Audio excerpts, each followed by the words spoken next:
ખેતીની જમીન ઉપર કૂવા અને ધોરિયા બનાવવા માટે, એટલે કે ઇલેક્ટ્રિકની મોટર છે, જનરેટરનો પંપ છે, એવી જગ્યાનું ઇન્સ્ટોલેશન કરવા માટે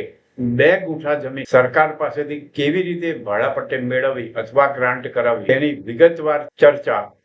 ગુજરાત સરકારના તારીખ 24/3/2023ના પરિપત્રના આધારે જાહેર કરવામાં આવેલી ગાઈડલાઈનના મુજબ શું કરવાનું ને કોની જવાબદારી છે એ નક્કી કરવામાં આવેલ છે અને આવી 2 ગુંઠા જમીન તમે કેવી રીતે મેળવી શકશો અને એના માટે શું કાર્યવાહી કરવાની છે, કોઈ કેનાલમાંથી કે અથવા તો કોઈ કૂવો અથવા કોઈ ધોરિયો એવું બનાવવા માટેની જે જગ્યાની જરૂર પડે કે જે એની જગ્યાથી થોડી દૂર હોય અને એ જગ્યા એની પોતાની માલિકીની ના હોય, એ સરકાર હસ્તકની હોય, તો એવી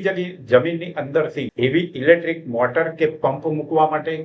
અથવા તો જનરેટર મૂકવા માટે, ડીઝલ એન્જિન મૂકવા માટે અથવા તો કોઈ કૂવો બનાવવા માટે 2 ગુંઠા જમીન એટલે 200 ચોરસ મીટર જમીન આપ સરકાર પાસેથી માંગી શકો છો